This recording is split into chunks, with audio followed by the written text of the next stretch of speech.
ম্যাচের আগেই ফলাফল ফাঁস। হায়দ্রাবাদ নাকি ব্যাঙ্গালোর?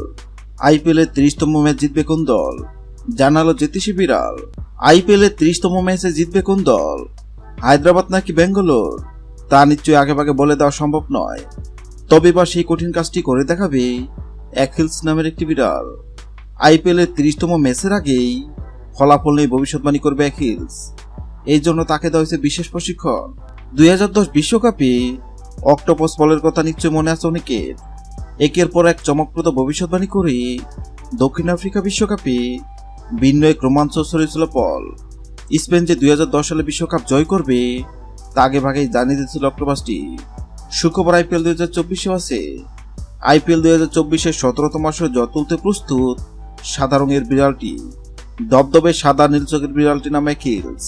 নিবিড় যত্ন আর ভালোবাসায় অ্যাকিলসের বেড়ে ওঠা বিশ্বের অন্যতম সেরা প্রাণী জাদুঘর সেন্ট পিটার্সবার্গের হামিটাজে। শালিক টুটিনে জন্মায় অ্যাকিলসের।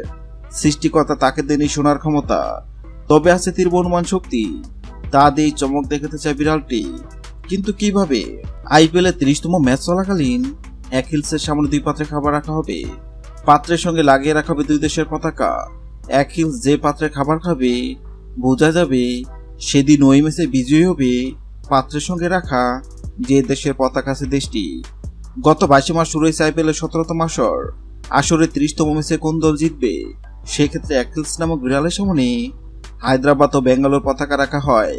অবাক করার বিষয় হলো সবাই ভেবে নিয়েছিল বিড়ালটি হয়তো হায়দ্রাবাদ নামক পাত্রে খাবার খাবে, কেননা হায়দ্রাবাদ অনেক শক্তিশালী দল এবং সবাই ধরে নিচ্ছে এবার আইপিএলের শিরোপা জিতবে হায়দ্রাবাদ। কিন্তু সবার ধারণা ভুল প্রমাণ করে অ্যাকিলস নামক বিড়ালটি বেঙ্গালোর নামক পাত্র থেকে খাবার খায়।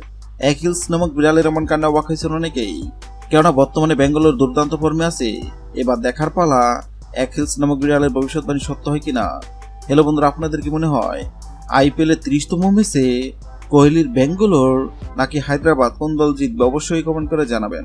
ভিডিওটি ভালো লাগলে লাইক দিবেন এবং সাবস্ক্রাইব আমাদের চ্যানেলের সঙ্গে থাকবেন। ভিডিওটি দেখার জন্য আপনাকে অসংখ্য ধন্যবাদ।